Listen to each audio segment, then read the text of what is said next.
ప్రభు అయినటువంటి యేసుక్రీస్తు నామంలో ప్రతి ఒక్కరికి హృదయపూర్వకమైన వందనాలు తెలియచేస్తూ ఉన్నానండి. దేవుని వాక్యాన్ని శ్రద్ధ కలిగి మనం విందాము. కొరింథీయులకు రాసినటువంటి 2వ పత్రికలో అపోస్తలుడైనటువంటి పౌలు ఆనాడు ఉన్నటువంటి కొరింథీయులకు వాళ్ళ అపోహలకు ఈ పత్రికను రాస్తూ ఉన్నాడు. ఎందుకంటే అపోస్తలుడైన పౌలు యొక్క పరిచర్య తన అపోస్తలుడు అనడానికి వాళ్ళు అభ్యంతరాన్ని తెలియజేశారు. ఆ అభ్యంతరాన్ని తెలియజేసినప్పుడు దానికి సమాధానం ఇస్తూ వచ్చాడు. అందుకని తనకి ఇవ్వబడినటువంటి సువార్త దేవుని మూలంగా కలిగిందని, దేవుని మూలంగానే ఆయన పరిచర్య చేస్తున్నాడు అనేటానికి తెలియజేస్తూ పాత నిబంధనకు క్రొత్త నిబంధనకు ఉన్న మధ్య వ్యత్యాసతను తెలియజేస్తా ఉన్నాడు. అయితే కొందరికి సువార్త ప్రకాశమానం ఏం జరుగుతుంది అందరికీ అర్థం కావట్లేదు.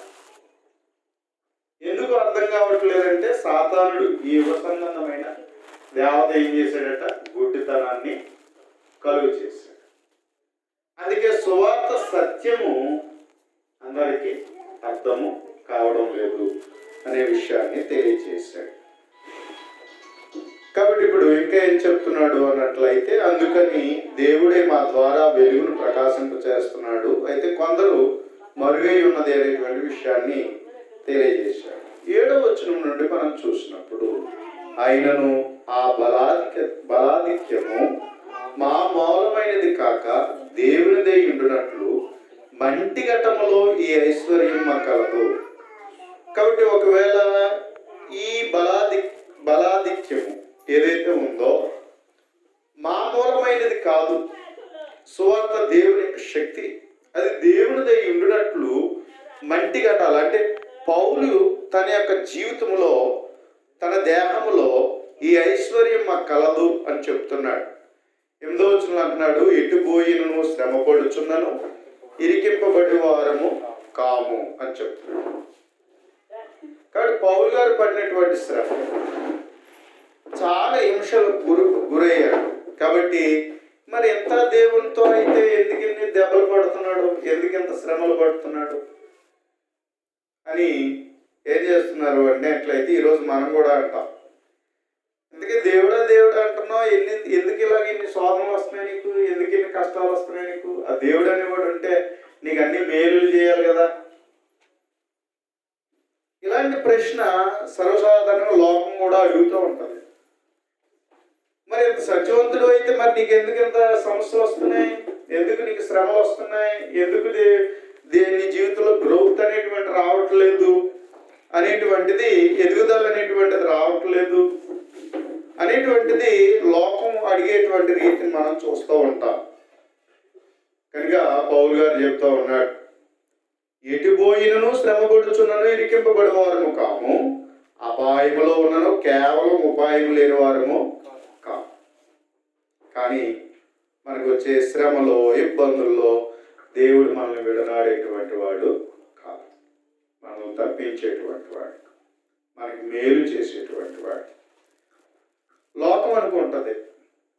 ఇప్పుడు ఎగ్జాంపుల్ ఎవరంటే యోబు ఉన్నాడు, తన స్నేహితులు వచ్చారు, అట్టి బాధలు ఉండి ఏం చేయాలా, ఓదార్చాలి.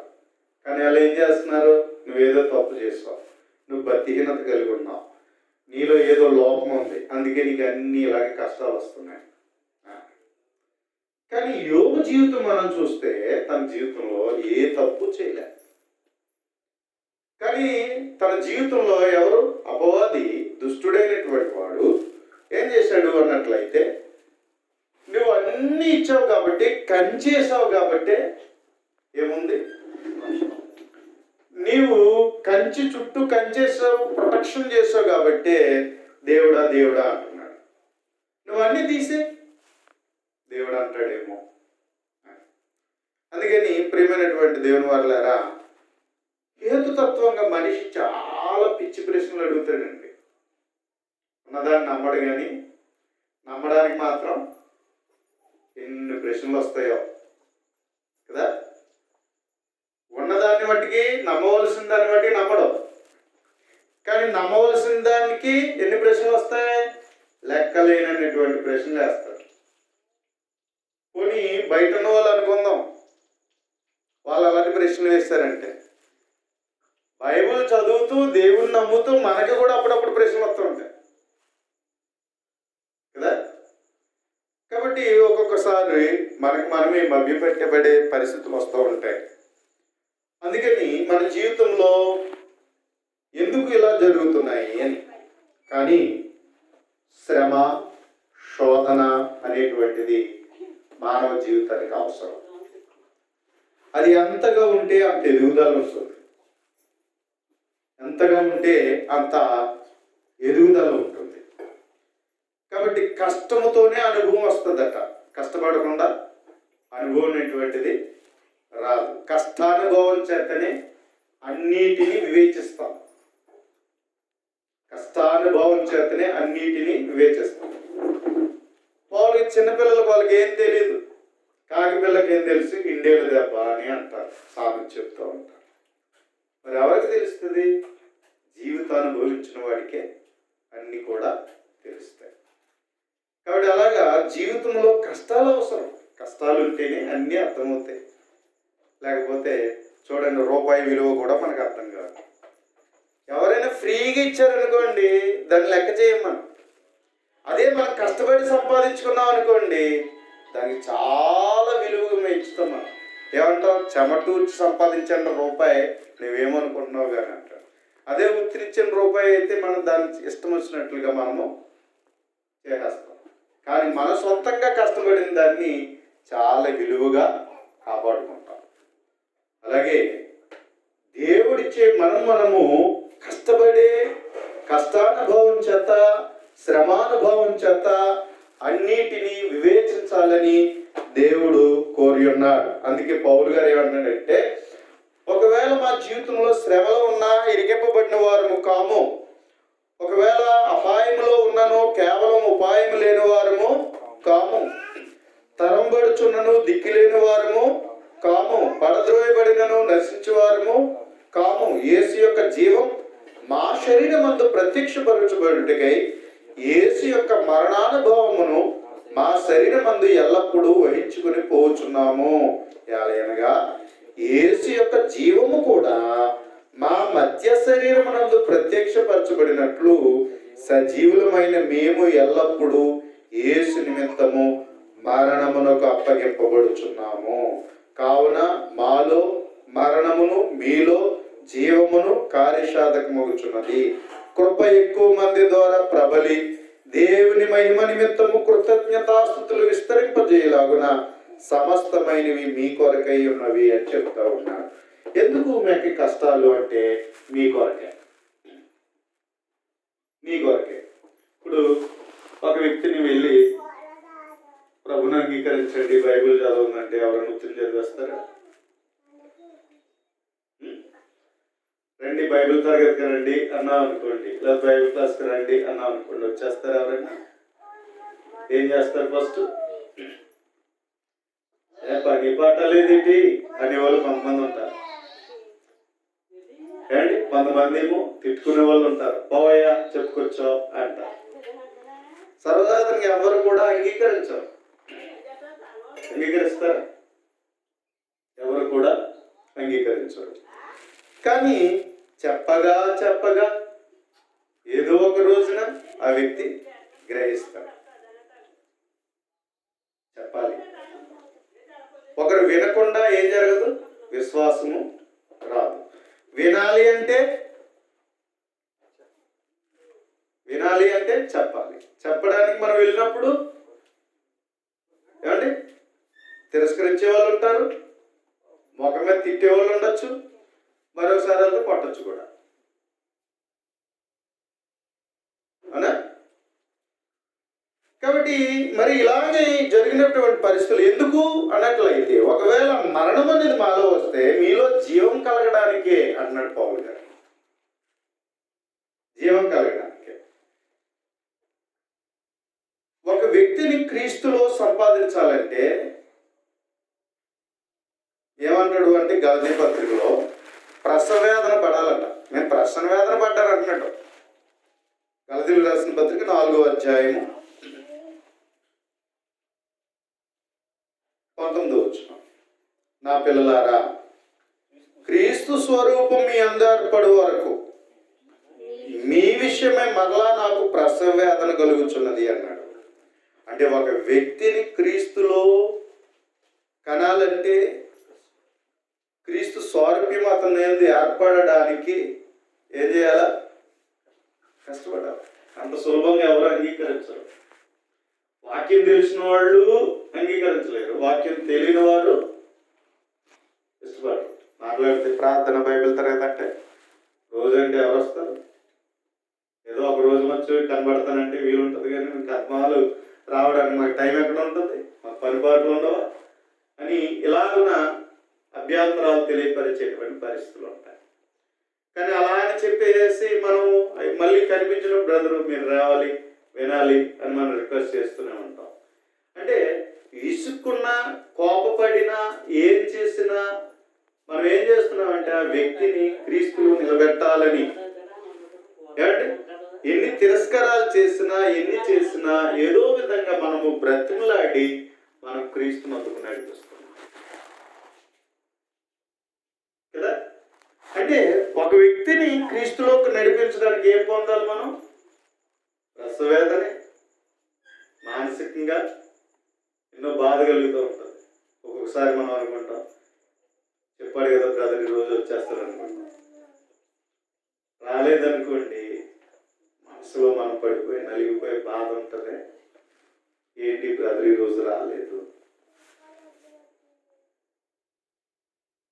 బ్రదర్ ఎందుకు రాలేదు? ఒక విధమైన నలుగుడి మానసికంగా మనలో అది కలుగుతాం.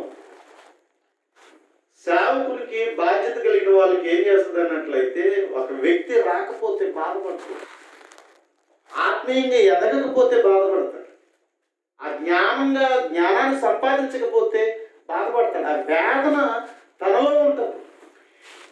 మరలా ఏదో విధంగా వ్యక్తిని క్రీస్తునందుకు నడిపించాలి, ఆ వ్యక్తిని నిలబెట్టాలి అనేటువంటి రీతిలో ఆ స్వారూప్యం క్రీస్తులో సంపూర్ణతను తీసుకురావాలనేటువంటి ప్రయాసత సేవకుడికి ఉంటుంది, బోధకుడికి ఉంటుంది. కాబట్టి ప్రియమైన వారులారా, మరి అటువంటి అప్పుడు పిలుస్తూ ఉన్నప్పుడు ఒక్కొక్కసారి చాలా మట్టుకు మేము ఏం చేస్తూ ఉంటామంటే, ఏంటి బ్రదర్ ఈ మధ్య మీరు రావట్లేదు, కనిపించట్లేదు అని అడుగుతూ ఉంటాం. ఫస్ట్ నవ్వుతూ మాట్లాడచ్చు, తర్వాత రెండోసారి, తర్వాత మూడోసారి ఏమంటారో తెలుసా? నా బాధలు నీకేం తెలుసు బ్రదర్, నాకున్న సమస్యలు బ్రదర్ అని చెప్తాడు. అంటే ఏంటి? ఇంకా ఇప్పుడు అడిగితే అడిగో కానీ ఇంకా అర్థమాలు అడక్కో అని అక్కడ అర్థం అనమాట.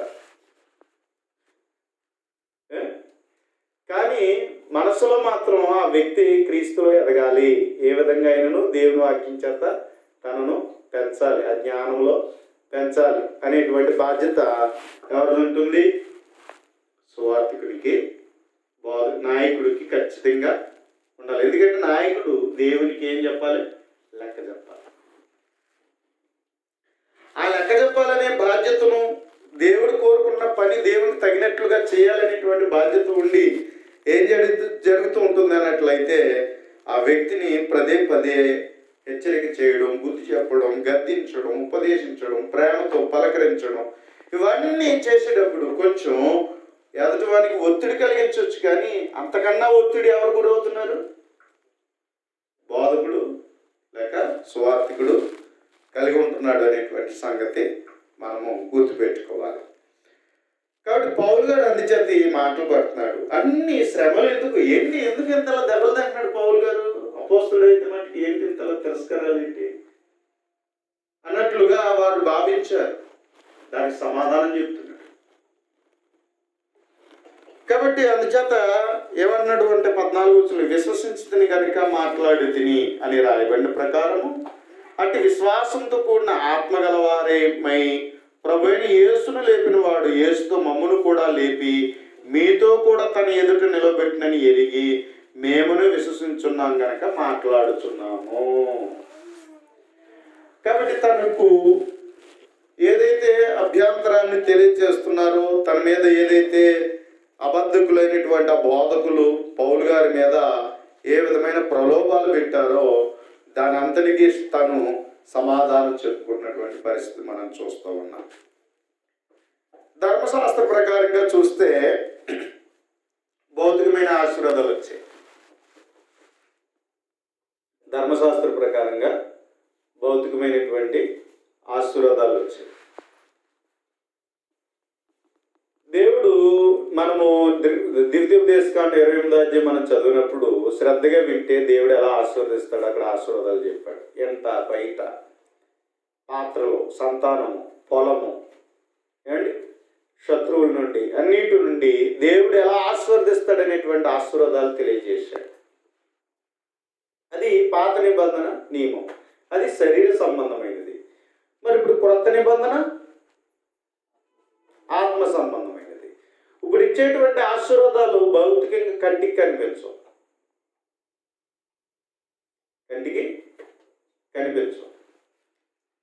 మరి పౌలు గారు ఎంతో గొప్ప బోధకుడు అనుకున్నప్పుడు, అపోస్తుడైనప్పుడు అతను ఎలా ఉండాలి? భౌతికంగా కనిపించాలి. భౌతికంగా కనిపించట్లేదు. ఏంటి ఎప్పుడు చూసినా పౌలు గారు దెబ్బలు తింటున్నాడు, ఎప్పుడు చూసినా నిందలు పడదు, ఏంటిది పరిస్థితి అన్నట్లుగా పౌలు గారిని తో వాళ్ళు మాట్లాడుతున్న సంగతి ఏంటి, ఈయన ఒక్కడే ఎందుకు ఇలా దెబ్బలు పడుతున్నాడు, ఎంత ఎలా జరుగుతుంది అనేటువంటిది. మరి ఏది ఇతనికి బాహ్యమైన ఆశీర్వాదాలు ఏవి? ఇతని శరీరంలో ఎక్కడ చూసినా దెబ్బలే, అంతలా శ్రమ పడుతున్నాడు సువార్త పని నిమిత్తం, అనుజనులతో, యూదులతో. మరి ఇలా పడుతున్నప్పుడు మరి ఏం పొందుతున్నాడు ఇతను అన్నట్లయితే, కావున మేము అధైర్యపడం, మా శరీరము పాడైపోతుందని మేము మాకున్నవి పోతున్నవి మేము అధైర్యపడం. ఎందుకంటే మా బాహ్య పురుషుడు కృషించుచున్నను, ఆంతర్య పురుషుడు దినదినము నూతన పరచబడుచున్నాడు. విశ్వాసికి కనిపించేవి అవిశ్వాసికి కనిపించవు, అవిశ్వాసికి కనిపించేవి విశ్వాసికి కనిపించవు. అర్థమవుతుందండి? విశ్వాసికి కనిపించేవి అవిశ్వాసికి కనిపించవు, అవిశ్వాసికి కనిపించేవి విశ్వాసికి కనిపించవు. ఎందుకు అన్నట్లయితే దేవుని పిల్లలు క్రొత్త నిబంధన ప్రకారంగా ఆత్మ సంబంధులు. అందుకని వీళ్ళు దేన్ని పట్టించుకోరు? శరీర సంబంధమైన జీవితాన్ని పట్టించుకోరు. శరీరానుసారంగా బ్రతికితేనేమో ఆత్మ ఏమైపోతుందంట? చచ్చిపోతుంది. రోమపత్రిక ప్రకారంగా ఒకదానికి ఒకటి విరుద్ధం. ఇది చూస్తే ఇది ఉండదు, ఇది చూస్తే ఇది ఉండదు. బద్ధ విరుద్ధం రెండింటికి. అంటే ఒక వరలో రెండు కత్తులు ఏమడో ఏమిటవి? శరీర సంబంధమైనదిని ఆత్మ సంబంధమైనవి రెండు పొసగం. అది కావాలనుకున్న ఆత్మ సంబంధమైనది కావాలనుకున్నప్పుడు శరీరానుసారంగా తను చచ్చిపోతాడు, ఇంకా కోరికలు చంపేస్తాడు. శరీరానుసారంగా బ్రతకాలనుకున్నవాడు ఆత్మ సంబంధమైన జీవితాన్ని ఏం చేస్తాడు? చంపేస్తాడు. ఈ రెండింటికి విరుద్ధం, ఈ రెండింటికి విరుద్ధం. ఈ రెండు కలిసి ఉండలేవు. అందుకని పౌలు గారు అంటున్నాడు, మా బాహ్య పురుషుడు కృషించుచున్నాను. మరి ఏం చేస్తున్నారంటే వాళ్ళు? ఆంతర్య పురుషుడు దినదినము నూతన పరచబడుచున్నాడు. విశ్వాసి నిర్వచనం ఏం చెప్తుంది? ఎబ్రీ పత్రిక 11:1, విశ్వాసం అనేది నిరీక్షింపబడి వాటి యొక్క నిజ స్వరూపమును అదృశ్యమై ఉన్నవనుటకు రుజువునై ఉన్నది అన్నాడు. నిరీక్షింపబడి వాటి యొక్క నిజస్వరూపం అంట. అంటే తను ఎదురు చూడబోయేటువంటి నిజస్వరూపం. అదృశ్యమైనవి ఉన్నవనుటకు రుజువునై ఉన్నది. అంటే కంటికి కనబడినటువంటి వాటిని వెతుకుతున్నవాడు విశ్వాసి. ఎవరు కంటికి కనిపించిన వాళ్ళు ఎవరు? ఎవరు కనిపించరు? దేవుడు కనిపించరు. దేవుడు కనిపించడు. మనం ఎవరిని ఎదగడానికి వచ్చాం? దేవుణ్ణి వెతకడానికి వచ్చాం. కనుక మనకు అర్థమవుతుంది, నేను దేవునితో ఉన్నాను, ఆయన నాతో ఉన్నాడు, నేను ఆయనతో ఉన్నాను కదా. ఆ విధంగా మనం ఏం చేస్తున్నాం అంటే ఆయన మనం ఎదుగుతున్నాం, ఆయన కలిగి ఉన్నాం. ఇది లోకంలో ఉన్న వాళ్ళకి తెలుసా? ఇది అది వాళ్ళకి అర్థం కాదు. ఎందుకురా బాబు మీరు అంతమంది మాట్లాడితే ప్రార్థనని గుడికి వెళ్ళిపోతారా అంటది ఈ లోకం, ప్రశ్నిస్తుంది. ఎందుకు వెళ్తున్నాం అంటే దేవునితో సహవాసం చేయడానికి. ఏడి దేవుడు అంటే ఆత్మస్వరూపి, ఆయన మనతో ఉన్నాడు కదా. ఎవరున్నారు మనతో? తండ్రి ఉన్నాడు, కుమారుడు ఉన్నాడు, మనలో పరిశుద్ధాత్ముడు ఉన్నాడు. అంటే వారితో మనం సహవాసం చేస్తున్నాం. ఏరి అంటే బయటికి కనిపించరు. విశ్వాసగా వారితో నువ్వు అనుభవిస్తున్నావు, నువ్వు ఫీల్ అవుతున్నావు, విశ్వాసంతో ఎదుగుతున్నావు, ఆయన కలిగి ఉంటున్నావు. కాబట్టి అలాగ మనం దేవుని మనం కలిగి ఉన్నాం, దేవుని మనం ఎదుగుచున్నాం, దేవునితో సహవాసము చేయుచున్నాం కదా. ఆ విధంగా మనం దేవుని వెలుగుచు మనం ఏమై ఉన్నాం? దేవుని యొక్క సన్నిధి ఉన్నాం, దేవుని యొక్క ఆలయమై ఉన్నాం. భౌతికమైన ఆలయం అనేటప్పటికి గొప్పగా కట్టుకుంటే దేవుని గుడి. లోకంలో కొన్ని కోట్లు పెట్టి కట్టుకున్న గుళ్ళు సందర్శిస్తూ ఉంటారు. బయటికి చూసి అబ్బాయి ఎంత బాగుందో ఒకసారి వెళ్ళి చూసొద్దామా అనుకుంటారు. ఒకసారి వెళ్ళి చూసొద్దామా అనుకుంటారు. భౌతికమైనటువంటి గుడి. కానీ క్రీస్తు రక్తం చేత కడగబడి కొనబడింది ఏంటి? కడగబడి కొనబడింది ఏంటి? మనమే కదా. మనల్నే కదా ఆయన కొట్ట, మనల్నే కదా కడిగితా.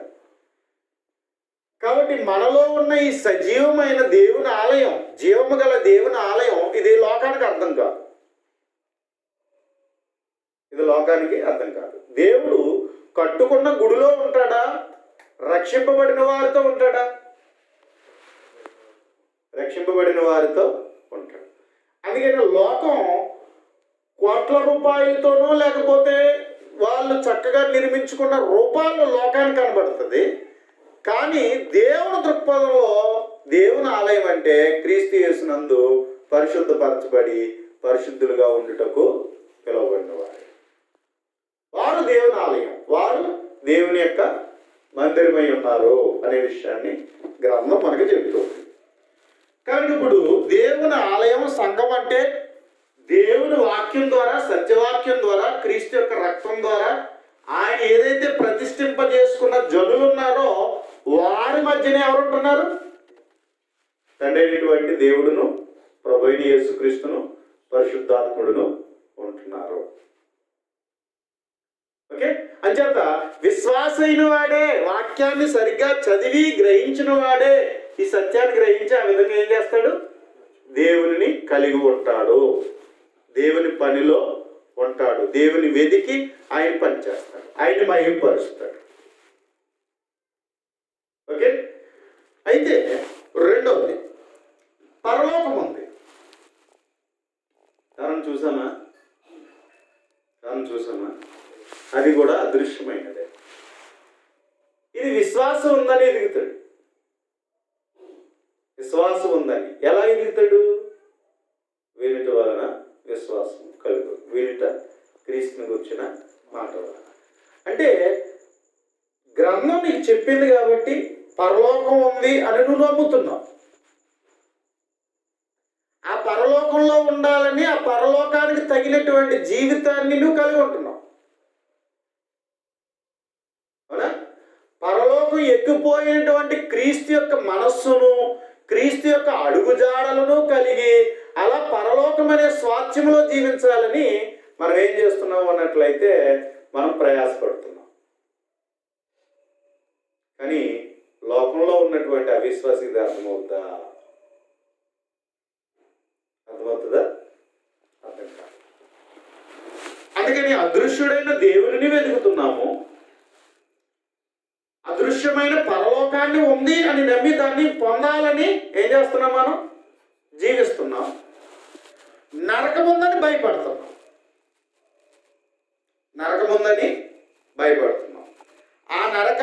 ఉండకూడదని, ఆ నరకంలో వెళ్ళే జాబితా ఏదైతే ఉందో అందులో నాలో ఒక్కటి కూడా ఉండకూడదు, పరలోకానికి వెళ్ళేటువంటి నడవడికే నా జీవితంలో ఉండాలని మనల్ని మారు మనసు పొందుతూ ఆత్మీయంగా మనం ఫలించడానికి, ఆత్మీయంగా జీవించడానికి ఒకరికొకరు పురుకొల్పుకుంటున్న వారు మనం కదా. ఇది విశ్వాసి యొక్క నడవడిక.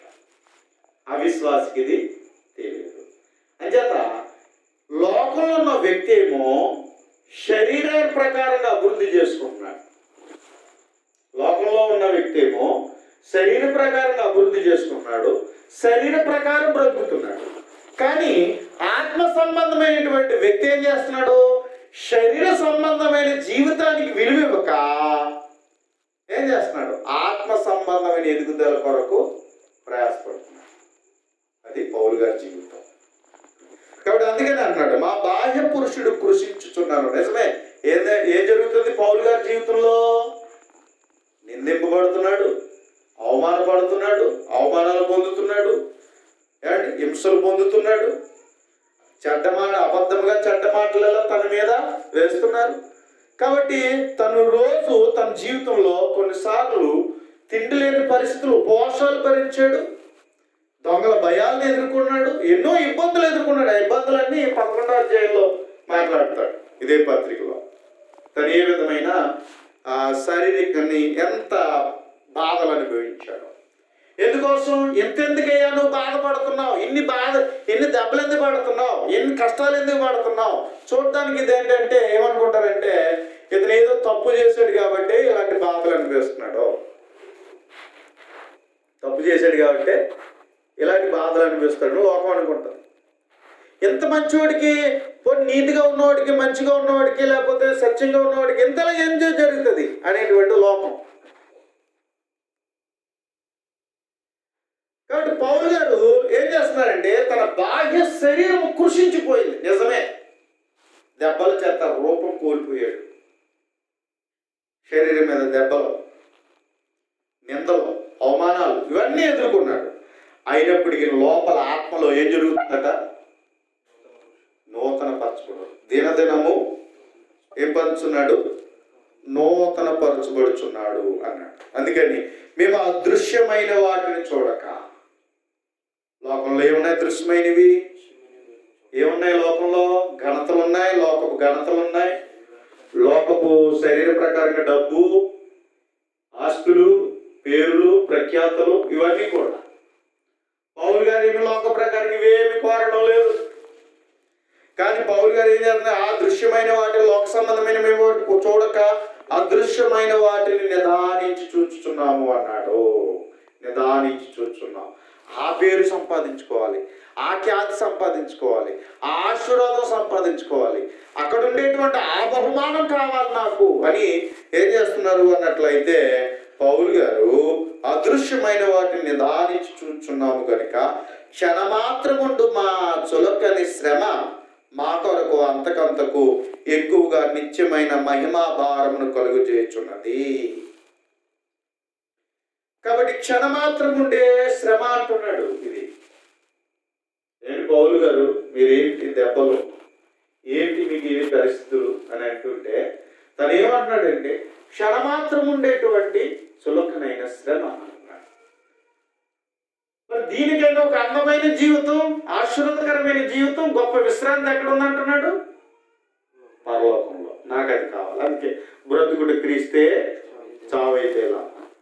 ఆ క్రీస్తు కొరకు ఎన్ని నిందలు వచ్చినా నాకు పర్లేదు, ఎన్ని అవమానాలు వచ్చినా పర్లేదు, ఎన్ని శ్రమలు వచ్చినా నాకు పర్లేదు, ఏ పరిస్థితులు వచ్చినా పర్లేదు, కానీ ప్రభు ద్వారా వచ్చేటువంటి ఆ నిత్య విశ్రాంతి కావాలి.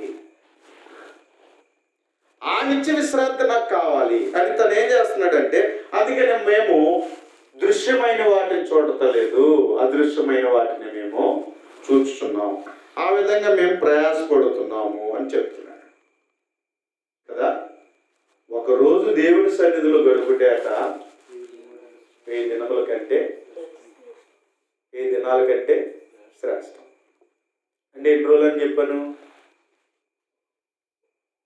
కౌంటింగ్ చెప్పాను. ఎన్ని రోజులు? 2 సంవత్సరాల 9 నెలలు. 1000 దినాలంటే 2 సంవత్సరాల 9 నెలల్లో. 9 నెలల్లో మళ్ళీ సామాన్యుల లెక్క చెప్పాను. సామాన్యుడు రోజుకి ఎంత సంపాదిస్తాడు? 500 లెక్క వేసుకున్నాం కదా. ఆ 500 లెక్క చెప్పిన చూసుకున్నట్లయితే సంవత్సరానికి వచ్చేటప్పటికి 1,80,000. అవును, ఒక్క 5,000 తక్కువ 5 లక్షలు ఒక సామాన్యుల లెక్క. అంటే దినదినము నూతన పరచబడుచున్నావు అంటే పౌలు గారు ఎలాంటి స్థితిని పొందుకుంటున్నాడు అంటే మన లెక్క ప్రకారం ఓ సామాన్యుల లెక్క వేసుకుంటే 5 లక్షలు. మరి దేవుని యొక్క ఐశ్వర్యాన్ని బట్టి లెక్కలు వేసుకుంటే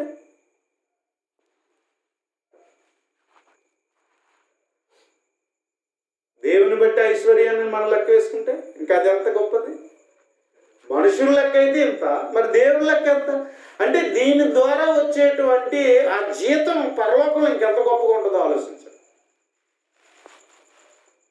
అందుకని పౌలు గారు నేను శారీరకంగా ఒకవేళ నేను ఏదో కోల్పోతున్నానేమో కానీ ఈ శరీరానికి వచ్చే సుఖం, ఆనందం, ఒకవేళ ఏదైనా గొప్పతనం ఏమైనా ఒకవేళ నేను కోల్పోతున్నానేమో కానీ లోకానుసారంగా జీవించకుండా, కానీ నా ఆత్మకైతే ఆ పరలోక సంబంధమైనవి ఏం జరుగుతుంది? నేను దానికి దగ్గర అవుతున్నాను. శారీరకంగా నేను ఇక్కడ తక్కువ అవుతున్నాను కానీ ఆత్మీయంగా మాత్రం నాకు అవి నేను దగ్గర అవుతాను. నూతన పరచబడుచున్నాను అంటే దానికి ఇంకా దగ్గరగా నా బ్రతుకు నడిపించబడుచున్నది అనేటువంటిది చెప్తున్నాడు. అంటే రోజు రోజుకి పరలోక సంబంధమైన పరుగు ప్రారంభమైంది. అంటే పరిగెడుతున్నాడు అంటే దేనికి దగ్గర అవుతున్నాడు? పరిగెట్టు కూడా ఒక చోట పరుగు ప్రారంభించాడు అనుకోండి, ఏమన్నాడు? నా వెనుకున్న వాటిని ఏం చేశాను అన్నాడు. వెనుకున్న వాటిని ఏం చేశాడట? పెంటగా చేశాడట, నష్టంగా చేసుకున్నాడట. అంటే పెంటగా చేసుకున్నవి నష్టముగా చేసుకున్న వాటి నుండి పౌలు గారు ఏం చేస్తున్నాడు? పరుగు స్టార్ట్ చేశాడు. ఇప్పుడు పరుగు స్టార్ట్ చేసి లోకంలో ఒకప్పుడు పరిచయుడిగా తనకి ఏముంది? గౌరవం ఉంది, సన్నిహితుల సభలో సభ్యత్వం ఉంది, మంచి లోక సంబంధం జీతాలు ఉన్నాయి, ఆర్థికమైన అన్నీ ఉన్నాయి. కానీ ఇప్పుడు ఈ వ్యక్తి ఏం చేశాడంటే అవన్నీ విడిచిపెట్టేసి క్రీస్తు శ్రమలలో పాలు భాగస్తుడు కావాలని, అంటే క్రీస్తు శ్రమలలో పాలు భాగస్తుడు కావాలని ఏం చేశాడట? పరుగు స్టార్ట్ చేశాడట. ఆ బహుమానం కొరకు, ఆ బహుమానం పొందాలని పరుగు ప్రారంభించాడు. అంటే ఏదైతే పెంటగించాడో దాని నుంచి పరుగు పెట్టాడంటే అది ఏమైపోయింది? అది దూరం అయిపోతుంది, పరలోకమేమో దగ్గర అవుతుంది.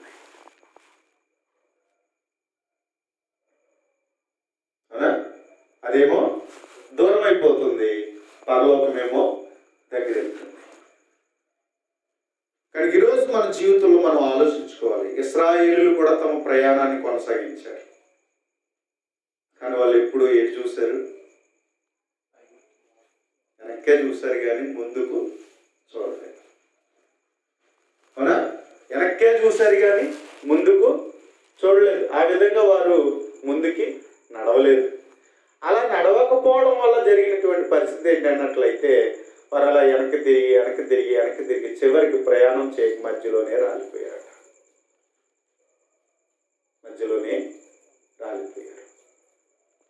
కారణం ఏంటి? వెనక చూపు. అందుకే యేసుప్రభు అన్నాడు, నాగిటి మీద చేయి పెట్టి వెనక చూచువాడు నా పాత్రుడు కాడు.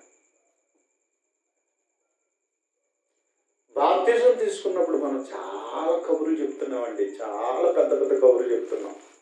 మామూలు కబుర్లు చెప్పలేదు మనం, మామూలు తీర్మానాలు తీసుకోలేదు మనం. బ్రతుకుడి క్రీస్తే, చావైతే లాభం. ఏ పరిస్థితిలో నేను సరే నేను ఇక్కడి నుంచి క్రైస్తవుడిగానే బ్రతుకుతాను అనేటువంటి ఒప్పందాలు ఎవరితో చేసాం? మనం దేవునితో చేసాం.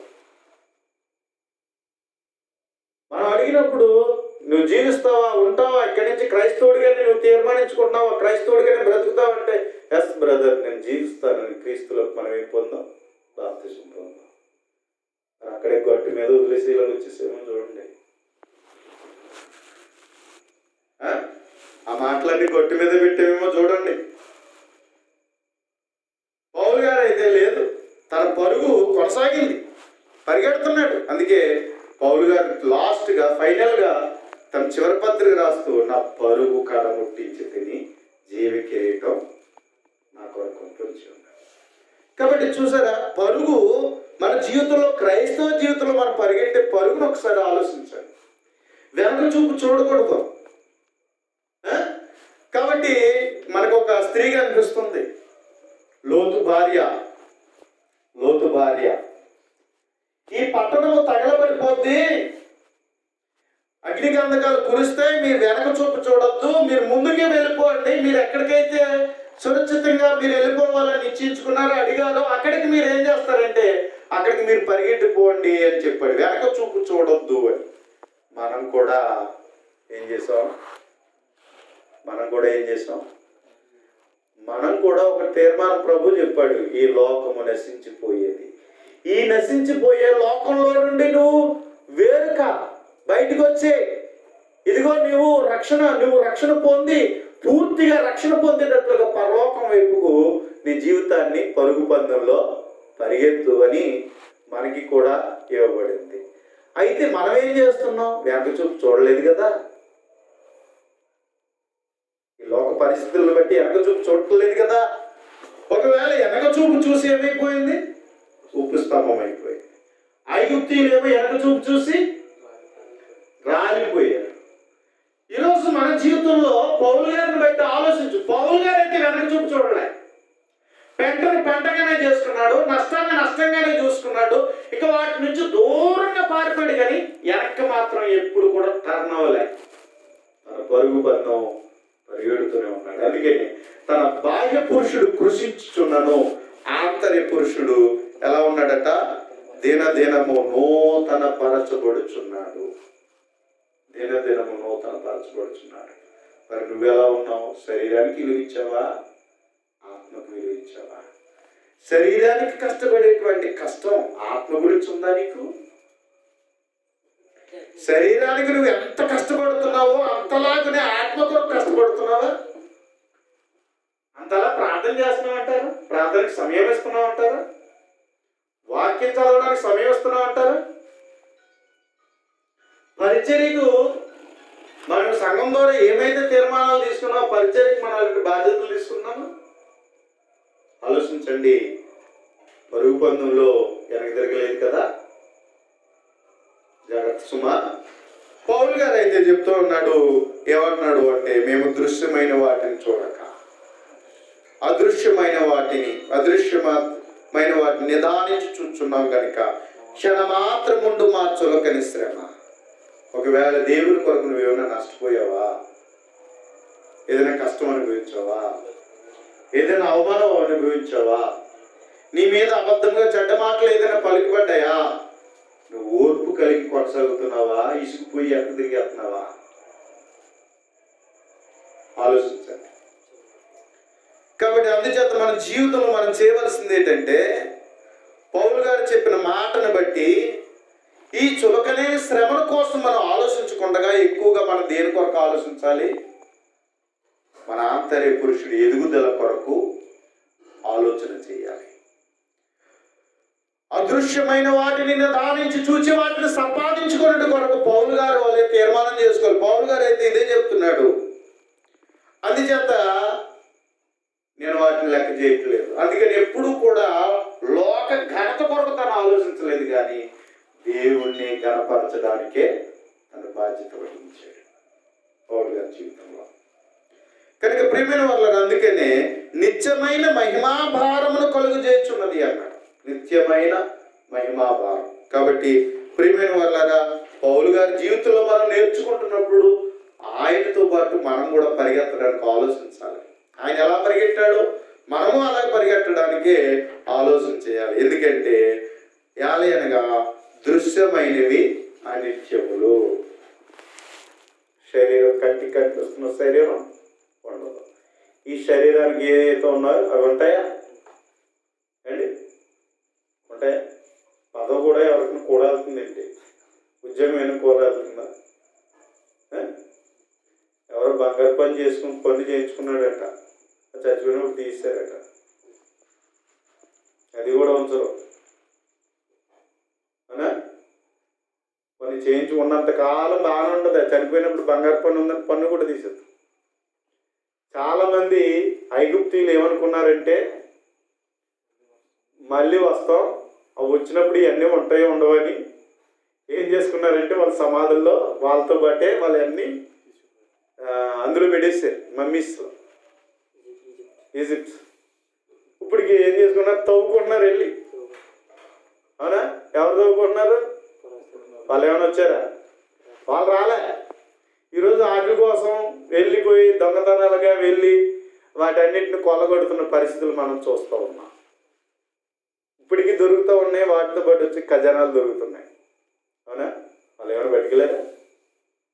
ఎవరు ఏ ఒక్కటి పట్టుకెళ్ళలేదు. కాబట్టి ఈరోజు మనం ఎంతో ప్రేమిస్తూ ఉంటాం. లోకంలో ఉన్నవి డబ్బును ప్రేమిస్తాం, అందాన్ని ప్రేమిస్తాం.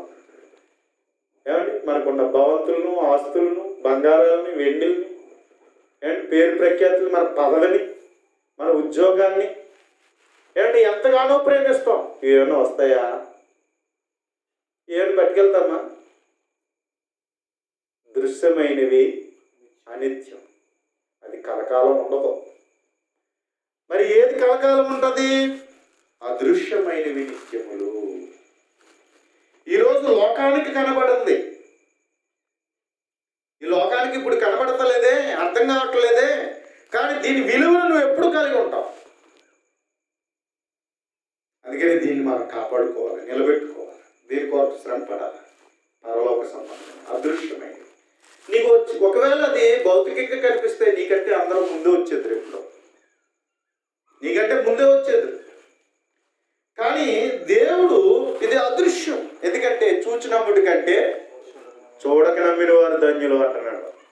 చూచి అయితే అందరూ నమ్మేస్తారు. ఏమండి? దేవుడే వచ్చి మోసే గారి ఇంటికి కూర్చున్నాడు అని అంటే కాలనీ వాళ్ళు కాదు, పక్క ఊర్లో కూడా ఫోన్లు చేసి రప్పించేస్తారు. ఏమండి? కాల్స్ ఉన్నాయి కాబట్టి మోసే గారి ఇంటికి దేవుడు వచ్చాడండి, ఎవరినే కాల్ చేస్తాడు అందరికి, చుట్టాలందరికీ. ఎక్కడున్నా సరే బండ్లు వేసుకుని వచ్చి దేవుడు వచ్చేసాడు. ఎక్కడికి? ఎవరింటికి? మోసే గారి ఇంటికి దేవుడు వచ్చేసాడు అని. ఖాళీ ఉండదా? మొత్తం ఖాళీ ఉండదు. కానీ మోసే గారి ఇంటికి దేవుడు వచ్చాడు. ఈ బైబిల్ తరగతిలో దేవుడు ఉన్నాడు. విశ్వాసం అయితే ఆయనతో ఉన్నానని ఆయన వెతుకుతాం, అవిశ్వాసం అయితే పట్టించుకో, ఏముంది అనుకుంటాం. అవునా? భౌతికంగా ఎవరు చూస్తారు? ఆయన ఎవరో వస్తున్నారు మోసే గారి ఇంటికి, ఆ పొరుగురు నలుగురు అల్లాళ్ళు వచ్చారు అని అనుకుంటారు. అవునా? కానీ విశ్వాసము ద్వారా నువ్వు అర్థం చేసుకుంటే వారు దేవుని దగ్గరికి వచ్చారు, వారు దేవుని పిల్లలు, అయ్యో నేను లేనే అనే ఫీలింగ్ వస్తుంది, ఆ మెలకు వస్తుంది. పని చేయాలని, దేవునితో సహవాసం చేయాలని, తరగతిలో ఉండాలని, ఆ జ్ఞానం పొందాలని, దేవుని చేత నా బ్రతుకు దిద్దుకోవాలని, ఆత్మీయంగా ఫలింపజేసుకోవాలని ఆలోచన వస్తుంది. ఈ ఆలోచన లేని వాళ్ళు ఎప్పటికీ మెలకువ రాదు, ఎప్పటికీ ఇది అర్థము కాదు. కనుక ప్రియమైనటువంటి దేవుని వారిలాగా నేను చెప్తున్నాను, మనము బలిష్టమైన దేవుని యొక్క చేతి క్రిందకి మనం వచ్చాం, ఆయన పనిలో ఉన్నాం. ఈరోజు నువ్వు హృదయపూర్వకంగా వాక్యాన్ని వింటే నీ హృదయాన్ని దేవుడు దీవిస్తున్నాడు. నీ జీవితాన్ని ఆత్మీయంగా ఫలింపజేయాలని నీకు నేర్పుతున్నాడు ఆయన, నీకు వినిపిస్తున్నాడు ఆయన. నువ్వు హృదయాన్ని ఇస్తే ఆ హృదయంలో ఆయన వాక్యమును ఏం చేస్తున్నాడు? ఆయన నీ హృదయంలో ఉంచుతున్నాడు. అది ఫలించేటట్లుగా, అభివృద్ధి చెందేటట్లుగా, ఆ విధంగా వాక్యానుసారంగా నిన్ను జీవితాన్ని నిలబెట్టేటట్లుగా దేవుడు చేయవాడు. ఎందుకో తెలుసా? దేవుడు మొట్టమొదటిగా ఏమన్నాడో తెలుసా? కలుగునుగాక అన్నాడు. ఏమన్నాడండి? కలుగునుగాక అన్నాడు. కలుగునుగాక అంటే ఏమైంది? వెలుగు వచ్చేసింది. కలుగును గాక అంటే జలముల మధ్య విశాలత ఏర్పడింది. కలుగును గాక అంటే ఆరిన నేల ఏర్పడింది. కలుగును గాక అంటే సముద్రాలుగా ఆరిన నేలగా ఏర్పడిపోయింది. కలుగును గాక అంటే పచ్చని మొక్కలు మొలకెత్తాయి వాటి వాటి జాతి ప్రకారం. కలుగును గాక అంటే దేవుడు నక్షత్రాలను ఆ యొక్క సూర్యచంద్రులను క్రమ పద్ధతిలో కలుగాకంట వాటికి అవే అలా కలిగాయి. కలుగు గాక అంటే జలములలో ఏమొచ్చాయి? మత్స్యములు, చేపలు, జలచరాలు ఎన్ని రకాలు ఉన్నాయండి, అవన్నీ కలుగుగాక అంటే జరిగింది. కలుగుగాక అంటే ఆకాశంలో ఎగిరే పక్షులు కలిగాయి. కలుగుగాక అంటే 6వ దినాన్ని ప్రతి పురుగు, ప్రతి జంతువు అండి ప్రతిదీ కలిగింది. కానీ మానవుడు మాత్రం దేవుడు చేశాడు. ఈరోజు ఈ మాటల ద్వారా దేవుడు వాక్యం వినిపిస్తున్నాడంటే మీతో కూడా ఏమన్నాడో తెలుసా? ఇలాగ కలుగుగాక కలుగుగాక కలుగుగాక. ఆ కలుగుగాక నీ హృదయం తెరిచి నాయనా అని హృదయపూర్వక నీ వాక్యం వింటే దేవుడు నీకు అలా కలుగు చేసేవాడు. అంటే నీలో ఒక ప్రేరణ దేవుడు కలుగు చేస్తున్నాడు. పౌలు గారి వలె నువ్వు కూడా పరిగెత్తు అని. పౌలు గారి వలె నువ్వు కూడా దృశ్యమైన వాటిని చూడక అదృశ్యమైన వాటిని చూడు అని. నీ బాహ్య పురుషుని నూతనపరుచుకో. ఒక క్రైస్తవుడిగా పౌలు గారు ఎలాగైతే జీవించాడో నువ్వు కూడా అదే విధమైన రీతిలో నడు అని నన్ను ఆ వాక్యం హృదయపూర్వకంగా వింటే ఆ ప్రేరణ చెందితే నన్ను ఆ ప్రేరణకు నడిపించేవాడు దేవుడు. అలా నడిపించి ఆ విధమైన పట్టుదల, ఆసక్తి, శ్రద్ధ అవన్నీ కలుగు చేసి పౌలు గారు ఎలాగైతే పరుగు కడముట్టించాడో మనము కూడా కడముట్టించాలని ప్రోత్సాహము, సహకారము, అభివృద్ధిని ఎవరిస్తారు? దేవుడు అనుగ్రహించేవాడు. అందుకని కలుగును గాక అని దేవుడు తన వాక్యం ద్వారా నీ హృదయంతో నా హృదయంతో దేవుడు మాట్లాడుతున్నాడు. మరి విన్నదానికి మనం ఏం చేయాలి? హృదయంలో అలా జరగాలి అని అంగీకారము, వినగలిగే చెవిని, చూడగలిగే కన్నును, గ్రహించే హృదయం మనం కలిగి ఉంటే ఈరోజు అటువంటి ఆశీర్వాదం కలిగి మన ఇంటికి వెళ్తాం. అలా వినాలి వాక్యం. దేవుడు మాట్లాడుచున్నాడు, నేను వినాలి. ఆయన కలుగుగాక అంటున్నాడు, అది నాలో కలగాలి అన్నట్లుగా వాక్యాన్ని వింటే నూతన సృష్టిగా నీ జీవితంలో దేవుడు చేసే కార్యశక్తి. అంటే ఏం చేస్తున్నాడట? దినదినము ఏం జరుగుతుంది? దినదినము నూతన పరచబడుచున్నావు.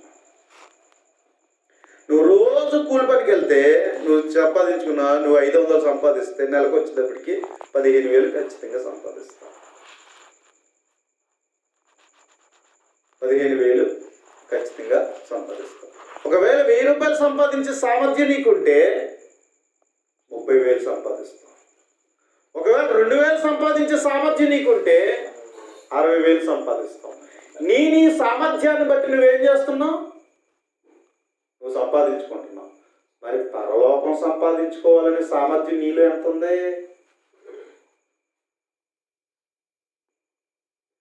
భూమి మీదేమో నీకున్న టాలెంట్ని బట్టి, నీకున్న సామర్థ్యతను బట్టి నువ్వు సంపాదించుకుంటున్నావు, వాస్తవమే. మరి పరలోక సంబంధమైన సంపాదించుకోవాలనేటువంటి రీతిగా నువ్వు కష్టపడుతున్నావా? రోజు క్రైస్తవ జీవితం ప్రారంభమైన నాటి నుండి ఆ కష్టం నీలో ఉందా? ఆ కష్టం నీలోనే ఉంటేనే కదా అక్కడ ఉంటావు. కష్టపడకుండా ఏది రాదు. దేవునిలో కష్టపడితేనే మనకు ఆశీర్వాదాలు. అందుకని మన జీవితంలో మనం ఏం చేయాలంటే కష్టపడాలి. కష్టపడకుండా పరలోకం అనేది సంపాదించుకోవడం మనకు కష్టం. అందుకని పౌలు గారు కష్టపడ్డాడు, దాని కొరకు ప్రయాసపడ్డాడు. అందుకే నువ్వు నేను కూడా అదే విధమైన రీతిలో ప్రయాసపడుచు దినదినము ఏం జరగాలి? నూతన పరచబడాలి. మరి నీ మార్పు ఎంతవరకు వచ్చింది? నువ్వు పుట్టినగా నుంచి నీలో మార్పులు వచ్చాయి కదా. మరి బాప్తిసం పొందిన నుంచి నీలో ఎన్ని మార్పులు వచ్చాయి? పుట్టినగా నుంచి నీలో మార్పులు వచ్చాయి. లోకానుసారంగా పుట్టినగా నుంచి మాటలు వచ్చాయి, భోజనం చేయడం వచ్చింది, స్నానం చేయడం వచ్చింది, అన్నిటికన్నీ నువ్వు చేసేసుకున్నావు. ఇప్పుడు నువ్వేం చేస్తున్నావు? సంపాదించుకుంటున్నావు ఓన్గా. అవునా? కొంతకాలమేమో తల్లిదండ్రుల మీద ఆధారపడ్డావు, ఈరోజేమో కొంతమంది ఏం చేసుకుంటున్నారు, కష్టపడి పని చేసుకుని వాళ్ళ కాళ్ళ మీద వాళ్ళు బ్రతుకుతున్నారు. ఇది వాస్తవం, ఇది లోకానుసారి మార్పులు. అందుకని ఏం చేసావు, నీకున్న కొద్దిపాటి మార్పులు చేసుకుంటూ వస్తున్నావు. ఎన్నో మార్పులు వచ్చాయి, కానీ మరి ఆత్మీయంగా నీలో ఎన్ని మార్పులు వచ్చాయి? ఆ మార్పు వచ్చిందా, ఎదుగుదల వచ్చిందా? దాన్ని కంపేరింగ్ చూసుకోవాలి, పరిశీలన చేసుకోవాలి. ఇలా చేసుకోకపోతే పరలోకం ఎలా వెళ్తామండి? లోకంలో బ్రతికేటప్పుడేమో కంపారిజన్ బాగానే చేసుకుంటున్నాం, బాగానే ఉంది.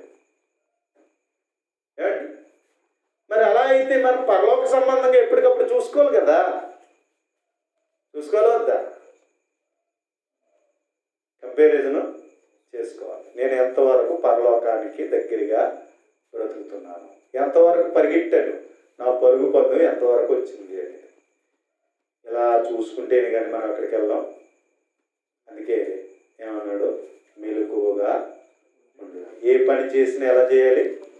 మెలకువగా చేయాలి. మరి క్రైస్తవుడిగా నువ్వు ఎంత మెలకువగా ఉన్నావు? అందుకని ప్రియమైనటువంటి దేవుని వారలారా, మనం చూసుకుంటే అర్హత ఉందో లేదో. కాబట్టి ఈ విషయాలన్నీ మనం పరిశీలన చేసుకోవాలి. క్రీస్తులో ఎంత చేసుకుంటేనే కానీ మన విశ్వాసులుగా ఉన్నామో లేదో, ఆత్మ సంబంధులుగా ఉన్నామో లేదో మనం గమనించుకోలేము. కాబట్టి దయచేసి ఈ మాటలను గ్రహించవలసిందిగా ప్రేమతో మిమ్మల్ని హెచ్చరిస్తూ, నన్ను నేను హెచ్చరించుకుంటున్నాను, నేను ఎలా ఉన్నాను. అలాగే ఈ మాటల ద్వారా మిమ్మల్ని హెచ్చరిస్తున్నాను. కానీ విని విడిచి వెళ్ళిపోయేవారు కాకుండా విని వాటిని గ్రహించి మనము తగు మెలుకు కలిగి జీవిస్తూ క్రీస్తులో సాగుతున్నాం. శ్రద్ధ అందరికీ హృదయపూర్వక వందనాలు.